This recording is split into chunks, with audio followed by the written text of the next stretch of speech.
Hi everyone, welcome to Sydney Testers. My name is Paul Maxwell Walters, and tonight we've got a great speaker. His name's Josh Hill. He's the Assistant Director of the Network. Hi everyone, welcome to Sydney Testers. My name is Paul Max. Sorry about that, I had a bit of feedback. The Network Recruitment Consultants, and he's had 11 years experience placing people in tech roles, QA, dev, that sort of thing. First of all, I'll give you a little demo about Sydney Testers, about who we are, and then we will move on to the talk. So let me just share my screen.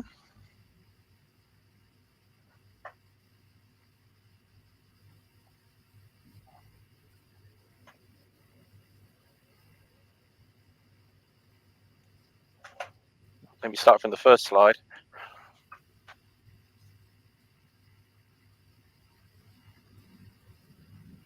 So yeah, this is sorry, date's wrong. Apologies for that.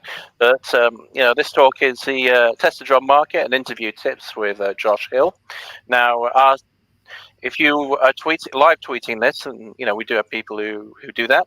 Our Twitter handle is @SydneyTesters, and the let me say it again. The hashtag for tonight is SYD S lowercase y lowercase d capital JH, as you can see there. So first of all, just an introduction by me about Sydney Testers, about who we are, and then we'll have a talk by Josh Hill. He will present his slides and lead the talk, and then we'll have a Q&A discussion. However, if you want to post questions during the chat, you can. You can post them into the Facebook Live, and then if Josh finds a point where he can, where he's happy to take questions during the talk, then he'll let me know, and I'll post questions to him directly. Okay, so who are we? Okay, we're a group of volunteers, and we're really keen on improving testing in Sydney. We organise monthly talks, although we haven't done as many recently, sadly, due to the lockdown and other things. We organise socials. We'll start doing socials again next month, and other events for the Sydney testing community. And, over the past couple of years, we've been doing more online. So we have a wide range of local international speakers in the industry, including such big names as Michael Bolton, Zoe Tivitt, Sammy Connolly, Baz Dijkstra, Trish Koo, Richard Bradshaw, Jean Ann Harrison, and Rich Rogers. They've all spoken at our events. Now, if you want to get involved, just let us know. Speak to us. And my email address is paulwaltersau@gmail.com. And thanks to our ongoing sponsors, TestEd. They've been involved with us for many years. They've sponsored a number of our live in-place events in the past. Okay, so first of all, I would like to, say hello to Josh. How are you? And thanks for doing the talk. My pleasure. Thank you for having me. It's an illustrious list to join, looking at the background of that slide there. Oh, but you're just, we're just as keen to hear from you as we are to hear from them. Don't worry about that. Thank you. Appreciate it, Paul. But yeah, really looking forward to sharing some insights. And I just want to say there was a lot of interest in this talk. We had 34 people signed up, and the numbers currently there are 7 who have signed in, who are watching live on YouTube, but I expect that number will grow, and people will also watch the event afterwards. So that's the nature of the online talk space, but a lot of interest. Very good. Yeah, as I say, I'm looking forward to sharing some insights and hopefully, getting some good questions at the end as well. Okay, well, yeah, indeed. Would you like to share your screen? I will. Stop sharing mine. Do that right now. All right. Before you start, I should mention that, of course, just to remind people, they can pose questions in the Facebook chat, and and we will take opportunities to answer any if any come up. No problem. So let me just add your your screen share to the screen, and I will drop out. And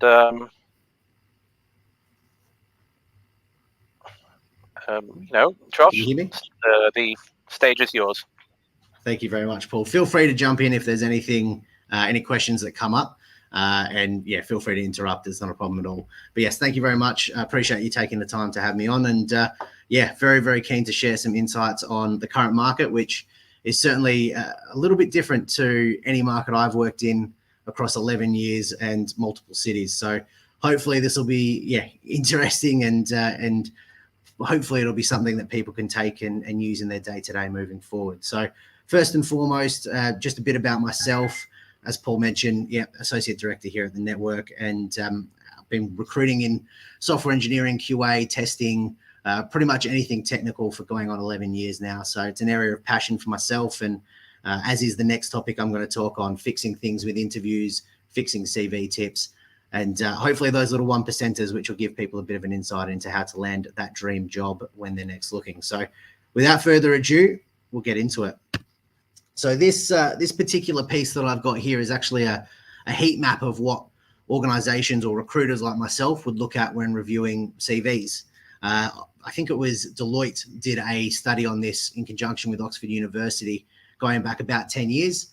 And they came up with the statistic that on average, there is 7 seconds of attention given to each CV. So if you think about that, 7 seconds is not a overly long amount of time for people to be able to get a feel for yourself, what you do, your experience, and obviously the years of hard work that go into building a resume. So it's really, really important to use that as, I guess, the first kind of stage in the narrative. And I always say it is a story. You're telling your story. It's an opportunity to put your best foot forward.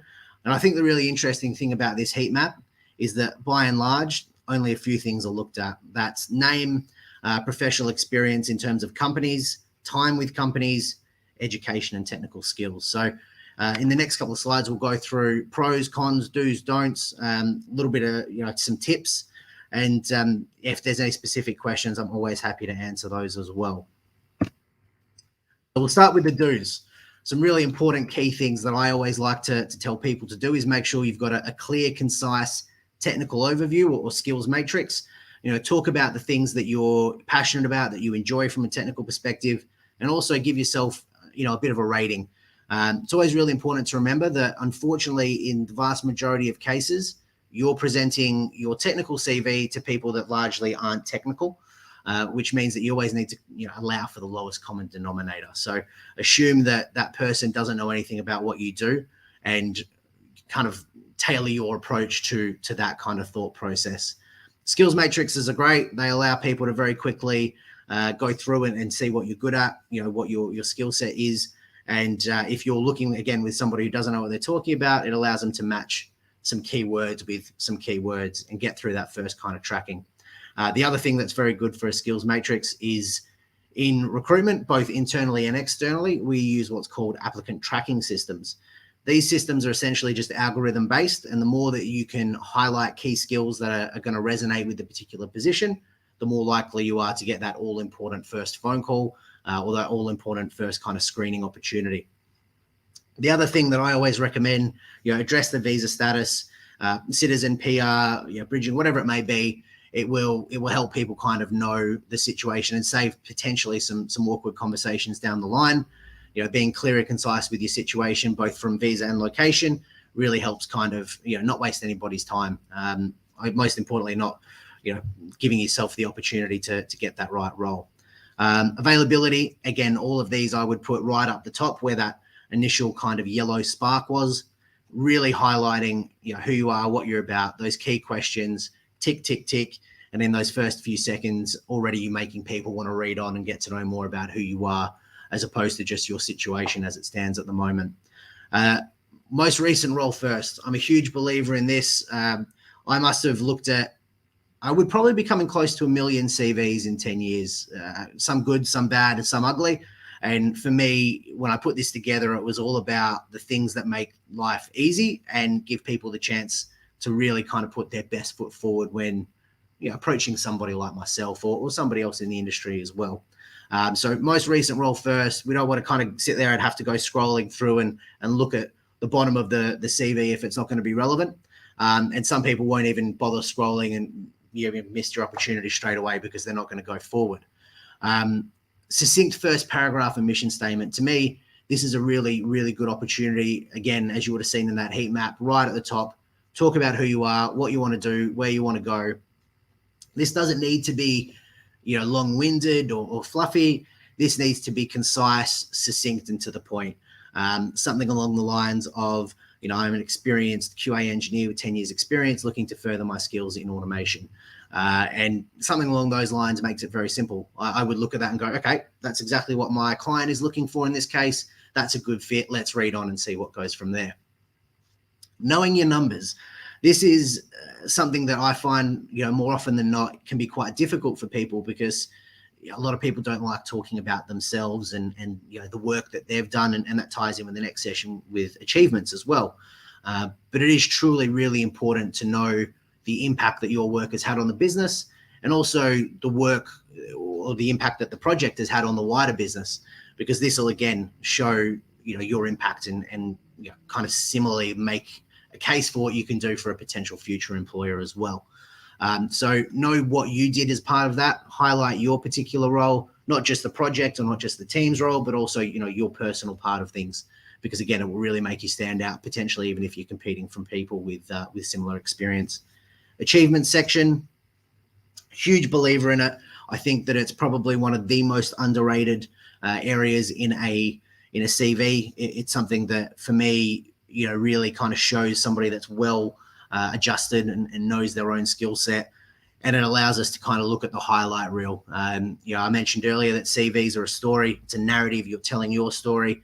Why not show the Instagram, if you will, of your CV, the best bits, show them everything about what you're good at, and really gives you an opportunity to put your best foot forward again. And all of these should be in every role, but you want your really big ones to be at the top of that CV as well, because it's the stuff that people want to know. They want to know what's what separates you from other people in the industry. Keep it simple. I've read many CVs that have gone into 10, 15, 20 pages of length, and even though I may know a lot of what is being discussed, again, going back to that lowest common denominator type thought process, you want to make sure that it's technically to the point, and aligned to the end result, because you may want to be speaking to someone who is a QA manager or someone at that level, but if you don't get past the first screen, you'll never get the opportunity to present yourself. So it's about that fine balance between keeping it succinct, but also highlighting the real technical work that you do. So don't be afraid to again blow your own trumpet. Nobody else is going to go out there and do it for you. Really kind of put your own highlight reel out there as much as possible. Now the don'ts.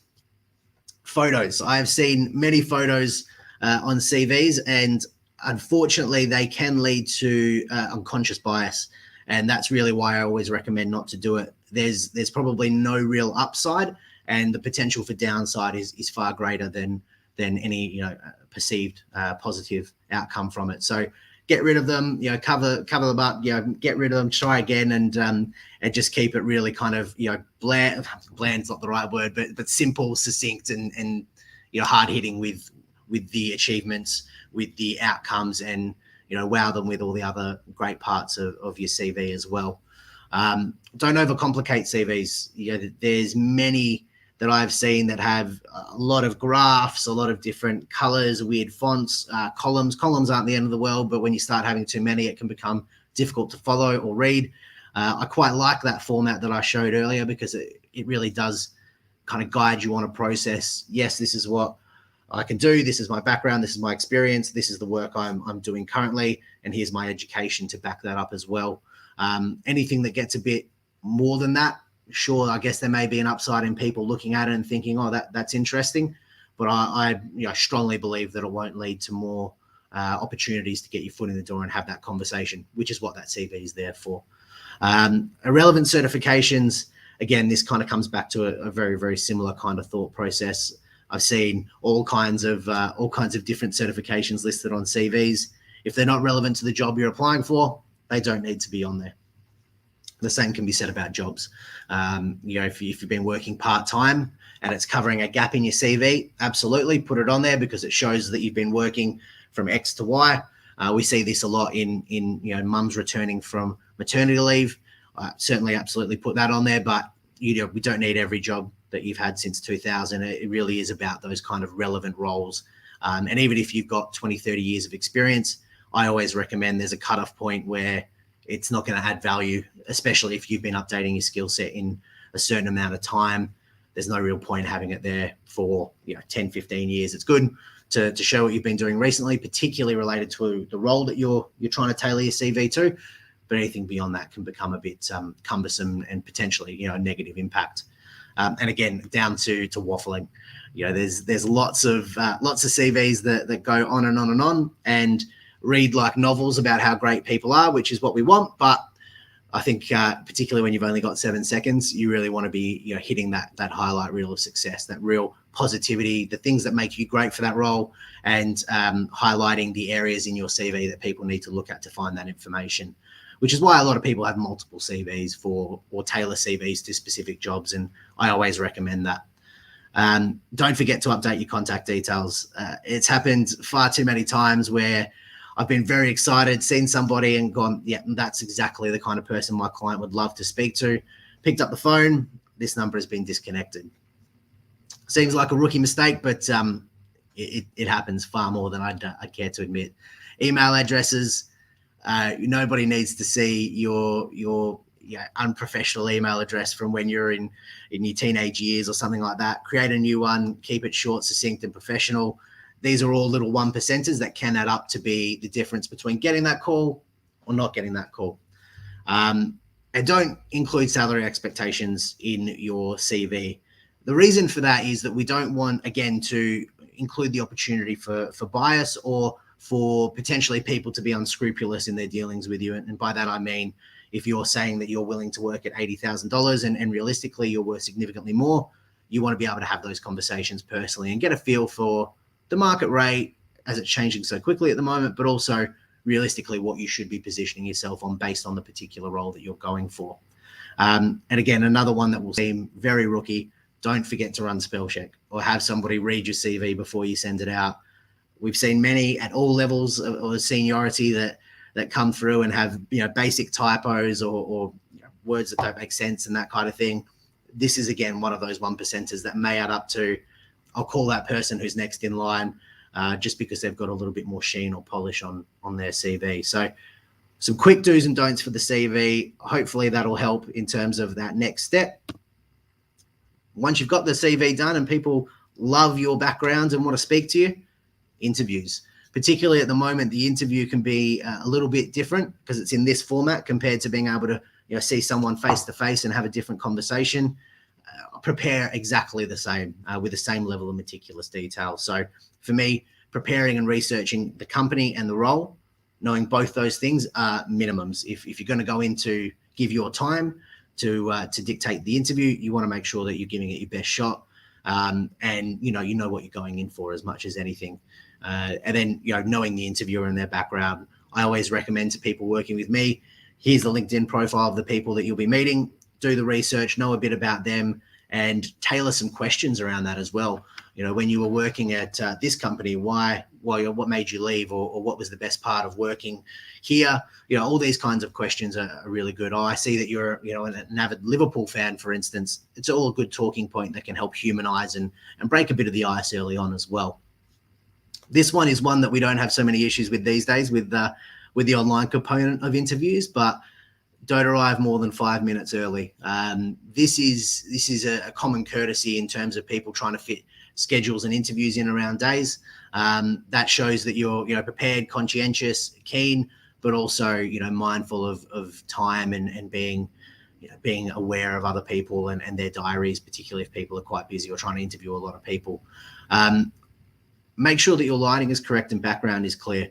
I think that's a hard one for a lot of people if you don't do them regularly. Finding a place where you're away from distractions can be quite difficult as well. But get in a couple of minutes early, check your video before anybody else joins the call. Make sure you've got good Wi-Fi and that everything works. There's nothing worse than an update running or something of that ilk when you're sitting there 2 minutes before a big call. Always good to do, even if it's not for an interview. And yeah, make sure that your equipment is online as well. It's always really important. Ensure that you won't be interrupted or distracted. It sounds basic, but the amount of times that we've seen maybe kids run into interviews and things like that, and again, there's not much that you can do about that in this day and age, but it's one of those things that is always good. We've also seen people do interviews in wind tunnels or on mobile phones like this. It just sets a bad precedent. You want to be prepared. You want to be able to have a conversation and hopefully engaging in that conversation without any wind or noise or any distractions for yourself as well. Coming back to our last point, knowing your CV.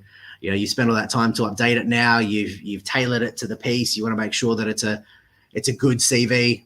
Make sure you know it inside and out, not just the roles, but those achievements, really talking about those achievements and relating what the interviewer is asking for back to specific examples that resonate through your CV. That is how to hit a home run in an interview, talking about things that are pertinent to what the role is and linking it back to what you've done. There's some things that recruiters and internal and external recruiters use called STAR technique, and that's the situation, task, action, response. All that means is I had this situation, this was the task, this is what I did, this was the outcome of it. And again, relaying that back to your achievements is sure to get you more success than not. And be specific, provide examples. Going back to that STAR technique, in this situation, this happened, or in this situation, that happened, and this is what we did about it. People want to be able to relate and empathize to the situation you've been in, and then see the outcome as if it was in their own business as well. Those kinds of things, small, again, 1%ers, but the difference between answering a question and answering it with actual outcomes can make all the difference in the success of the interview. Having questions prepared. It's one that, again, having conducted thousands of interviews over my career, I would say 10% of people have questions prepared. And they don't even have to be, great questions, but questions about the company, questions about myself. Those little things show a conscientious nature and somebody that's eager and willing and wanting to know more about the opportunity. It really just will help stick in the mind after the interview. I remember that person, they wanted to know more, and they were, genuinely inquisitive, which a lot of employers are looking for in this day and age.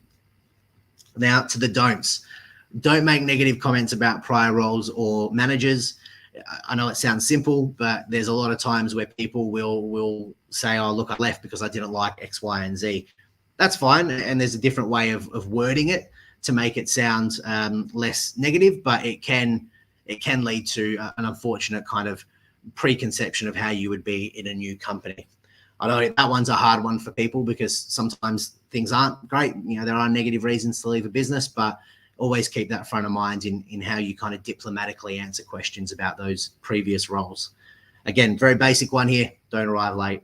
It's almost worse, in my opinion, to arrive 20, 30 minutes early than a few minutes late. But anything more than that, it can become really negative, and people will almost instantly dismiss your candidature from there.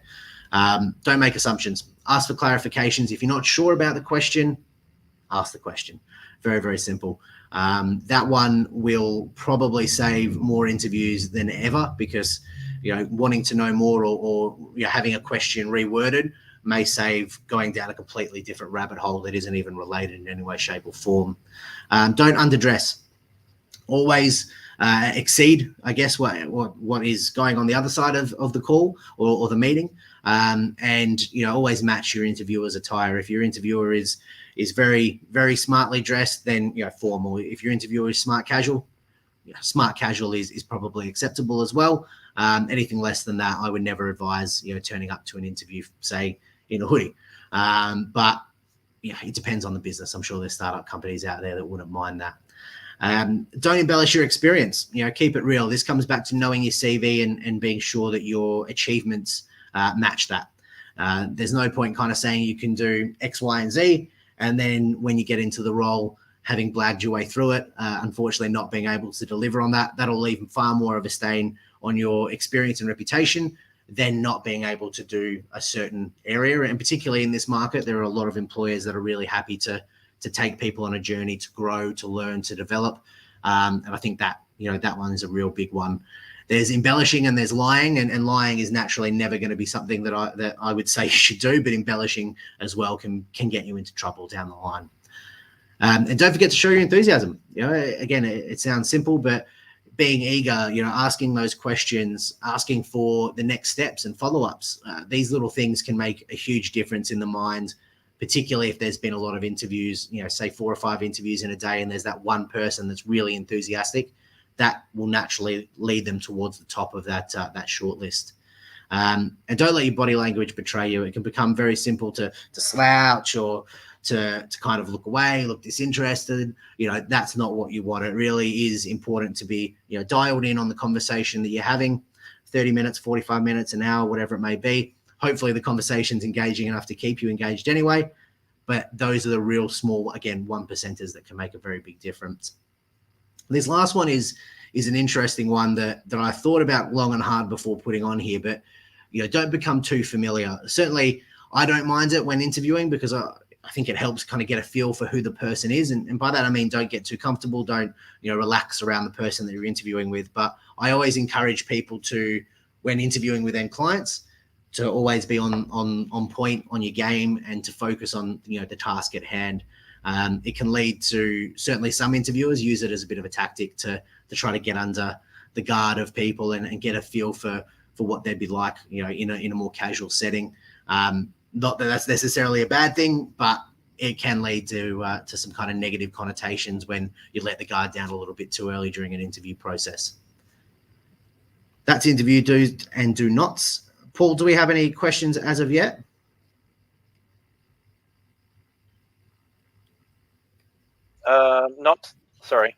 Not yet. That's fine. I do encourage people to post questions in the chat. Usually we always get some.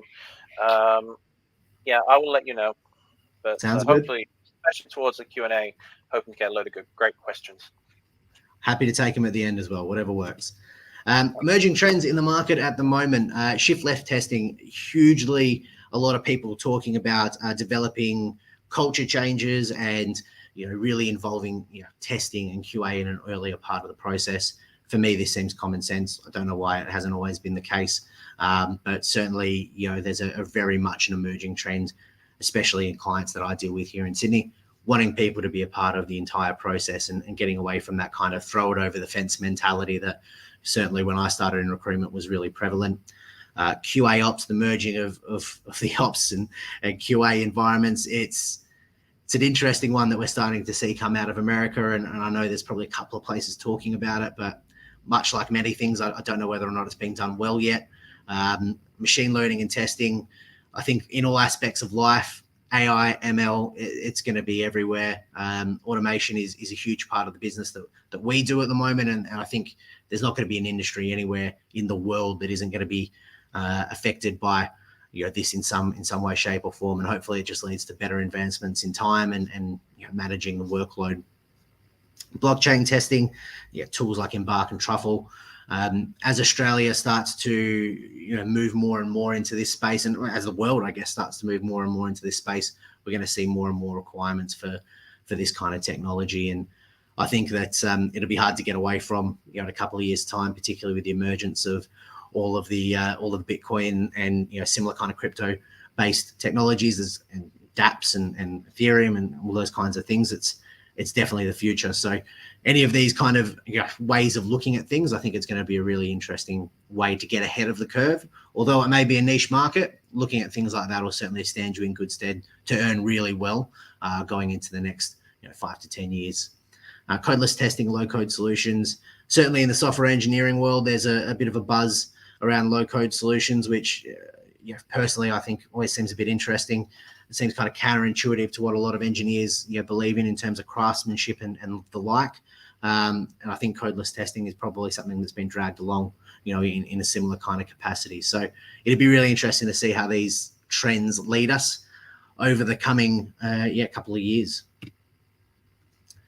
So locally, in terms of what myself and my team, what we're seeing day in, day out, and certainly in talking to people throughout the industry, always automation skills. I think that's been the case certainly since I started, but probably more prevalent now than ever. good automation skills will always pay the bills in this market. You'll always be in demand. That shift left mentality with integration into development teams and really changing that mindset and that culture around the way that people integrate testing. And then, dev and test roles. That's something that people like Planet, Planet Testing and the business that kind of go around doing consulting are really pushing these ways of working, and they're becoming more and more popular out in end clients as well. For me, I think all of those top three can kind of roll into one particular trend of getting more and more integrated with the development teams. Changing culture, big part of most roles. That's one thing that I think I'm seeing more and more. It's really driving a change in mentality from the development team and really getting people to buy into QA and testing has been such an important part of their job. Is one that I think is probably been a long time coming. So long may it continue, and hopefully that culture continues to spread. Manual testing is never going to go out of fashion. You're always going to need that.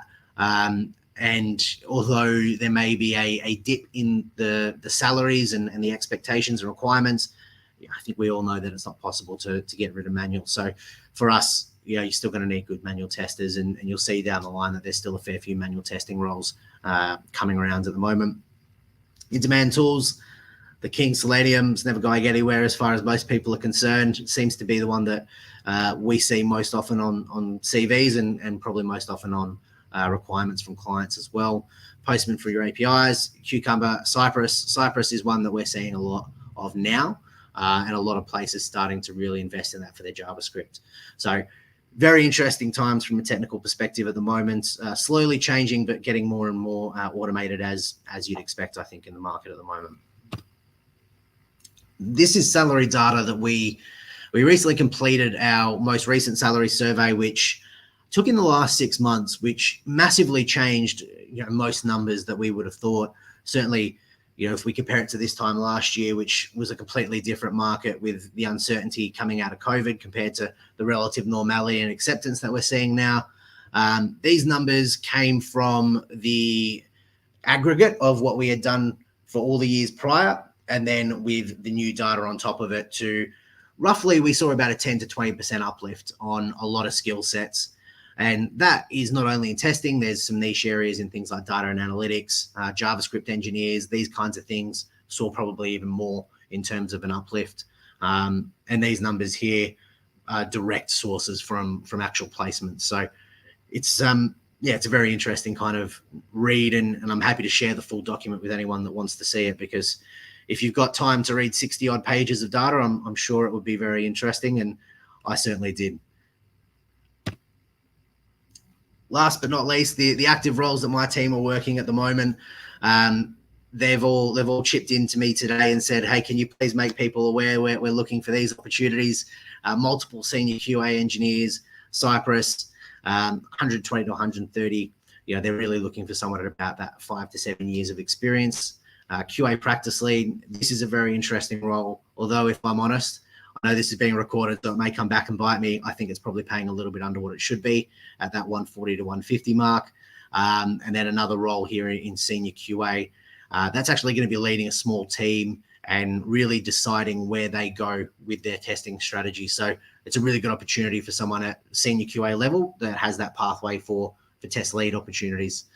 Testing analyst role, healthcare, again, probably more manual than auto there. And a junior QA with UFT there for 80K. So we're offering referral bonuses for anybody. If you know anybody who might be interested in any roles, please feel free to drop a line to me and I'll connect them with the relevant person in our team. But thank you very much. That's me. Hopefully that's been useful and provided some guidance. Looking forward to some questions. Oh, thank you very much. That was a great talk. Thoroughly enjoyed it, and we had a good crowd watching it too. So, I can't thank you enough. Pleasure. We've got one question that's been posed on the chat, and then I've got a few questions myself I'd like to pose, and hopefully that will encourage others to pose questions. This is by Satish Kumar. His question is, what's the difference between a test consultant and a QA test consultant? It's a very good question, Satish. And I think for the purpose of that particular piece of data, I think that's more reliant on contracting rates as the consultant versus QA test consultant. For them and to give you context on how this kind of works, the actual title is relayed back through the client. So my thought process on why that is different is probably based on what the client has called it, as opposed to necessarily a real world differentiation. And we see all kinds of different titles, for different roles all throughout the market. Okay, thank you. That's great. I've got a few questions, if you don't mind. Of course. Hopefully that will encourage others to pose questions too. Just going back to the CV tips. Sorry, you mentioned that the areas that they look at are the personal details, i.e., your name, Yes. etc. The professional experience in terms of company and years of experience, education and technical skills. First of all, so does having a previous company that's, say, a big name, does that carry a lot of weight in Australia? I think it really does come down to the actual person reading it to a degree.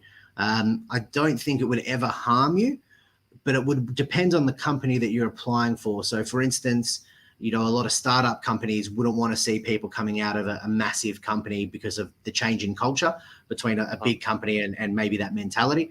I don't think that's necessarily correct, but it may be one of those things that they use to discard people when they're looking at many applications at the same time.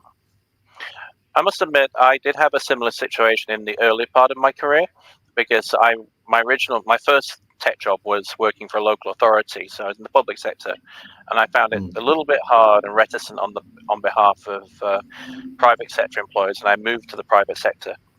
So that's quite common, that was unfortunately. yeah, it is a bit. It wasn't a problem in the end. I've worked in the private sector ever since. So. So another question as well. You mentioned education. So, do things like having a computer science degree or having a background, including a degree, do they necessarily matter? Do they still matter? I've heard conflicting, views. Yeah, look, I think the answer is yes and no. I think depending on the particular position. By and large, most people now are moving away from that outdated thought process of you need to have a computer science degree to be a good engineer, a good tester, a good QA, because by and large you can learn self-taught a lot of those things. It's something that is almost a tick box exercise for a lot of businesses, and it can be used quite heavily actually just to filter through. So they'll say, oh, you've got a bachelor's degree in computer science. Yep, you're in the yes list. You don't, you're in the no list, even though the skill sets might be not commensurate with that actual educational background. So it does come down to the actual person and what they're looking for. But my personal thought process, if you've got experience, that will trump a degree, 9 days out of 10. Yeah, thanks. That's definitely my impression from the job market too. Another point, just about keeping your CV as short as possible. If you've, say, got quite a few years of experience, or if you've been contracting in various different places, so you've had a wide range of experience over a number of different companies, that kind of adds bulk to your CV. So do you have any advice about how to deal with that? Yeah, absolutely. I think, being as short as possible is maybe not the way to put it, as opposed to being as succinct as possible. So one thing I would say there is that if you do have things at the lower end of your CV or more further away from the current role, shorten that. There doesn't need to be achievement sections in that. If you are struggling with kind of getting over 3 or 4 pages, I would start looking at only putting, the highlight reel achievements in for your last 3 roles maybe, and then putting anything else up at the top in your actual paragraph and like overall highlight reel. So a lot of people have like a mission statement at the top saying, what I mentioned earlier, I'm looking for a job in XYZ, and then they'll have kind of career highlights page or area paragraph below that.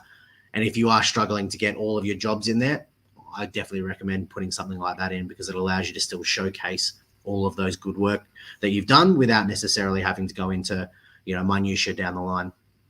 Okay, cool. Thank you. We've got another question from the chat. Premajek Czech, I think that's how you say his name. So the question is, what is the most recognized of the QA certificates? Is it the ISTQB or another one? Yeah, I think it is the ISTQB. It's certainly the one that we see most prevalent. If I'm honest, we don't actually get asked all that often to look at them. We don't get asked very often to find people that are or are not certified, be it ISTQB or others.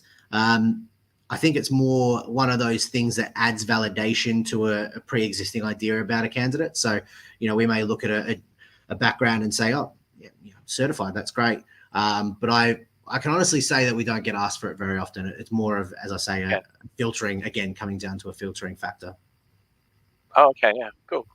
Pretty good. Actually, one of my colleagues, she's just recently got into testing, and she's about to sit her ISTQB foundation. So she's doing all the learning you need to do to pass that exam. So it's a bit of work for her. Yeah, it's good that she has it though. In the end, it will help her career. Just another question regarding you mentioned about don't underdress. Yes. Is it maybe just on the safe side, probably easy, maybe easy advice to just always wear a suit at an interview, or are there times where that doesn't work? Yeah, that's a very good question, actually. I think if you're, hypothetically, if I'm sat here wearing a hoodie and kind of tracksuit pants at a startup, and then someone comes in wearing a suit, they may get more ridicule out of that than they do positivity. But I always recommend to kind of dress, that old adage, dress to where you want to be as opposed to where you are. For me, a suit these days, suit and tie is probably a bit OTT depending on the specific example. Yeah. But a nice suit, sans tie, I don't think you can ever go wrong. Okay, thank you. Excellent. And just one question, really. One of the questions I've been asked by people who have attended in-person interviews a lot, in-person meetups a lot, actually, is something along the lines of, I've been doing manual testing. I would like to get into automation. I don't have much experience in automation, but I've been learning in my spare time, or I have a bit of work on GitHub or something like that. Is it possible? Is there any particular advice we could use to help them, in terms of promoting themselves or promoting their CV in structuring their CV in such a way that means that their experience that's come from being self-taught won't be dismissed? Yeah, I think that's the $1 million question for lots and lots of people out there, particularly at the moment. It's a conversation that we're having every day around how you can, without embellishing, as I mentioned in the presentation, kind of highlight the fact that that's your career trajectory. In terms of in the CV, I would say, putting it in your mission statement and your opening paragraph is a good part, because people will look at that and realize that you're not sitting there trying to purport to be something that you're not. So you're not saying, yep, I'm an experienced automation tester, when in reality, you've got a bit of it. That being said, this market at the moment is probably the single best market I've ever seen for people who have good foundational understanding in automation to get experience, and more experience in automation. So I don't think there's much you can do per se to, deflect that in a CV. I think it's actually good to address it head on. And hopefully, in that sense, I think almost education and certifications is something that I would encourage people to look at and to start putting in there, because it starts to build that narrative, that story about someone who's dedicated to their craft, who wants to grow and develop, and someone that's already taking steps to get there, and they just need that continued help and commercial experience. It is very hard to do, and I don't think it's necessarily ever going to get easier. But as I say, at the moment, there's never been a better market to take advantage of people willing to train in that space. Cool. Thank you very much. Great stuff. And just one, you mentioned about the role of DevOps, this emerging trend of QA ops. Do you think there's any benefit in people learning, say, AWS certification, or getting specific skills in, cloud-based or DevOps type environments, tools, that sort of thing? Definitely. Definitely. Is the long and short of that. I think at the moment, being ahead of the curve in any way, shape, or form will stop you having that problem we just talked about, being left behind by technology. And anything that you can do when people are starting to move the way that they are in terms of that technology curve if you're ahead of that, even if you don't have much experience, you'll have more experience than say 90-something% of the market. So, having an AWS certification would absolutely stand you apart from pretty much all people in our space at the moment. I don't see them very often. And when I do, generally they're getting much better paid than us people in testing, because they're doing more QA, more DevOps work, as opposed to QA, and expecting bigger salaries. Yeah, it's also a much more niche skill, so very much so. You're kind of almost moving away from testing to a certain extent. But yeah, certainly. Just checking if there's any additional questions. No, that's it, I'm afraid. But I've got to say, if you can just, I'm just going to share again the job opportunities that you posted, the active roles, so that people can see them for one more time. I'll do it from my screen. Easy.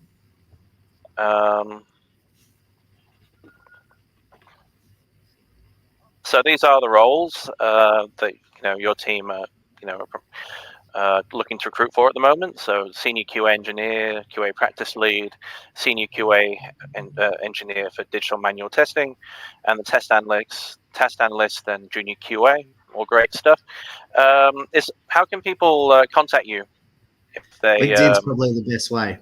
It's the one that us recruiters are always glued to the phone, and it's either on the phone to someone or looking at LinkedIn. So it's probably the easiest and most convenient way.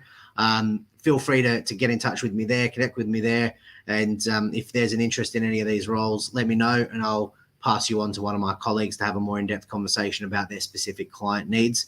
The only ones that I'm personally working in this is that real top one there, for a particular client of mine at the moment who's looking for a couple of senior QAs to join their team. And they're a good example of a client that doesn't need to have all of that. If you've got a real passion for automation and want to be more in depth in that space, they'd love to kind of take people on that journey with them.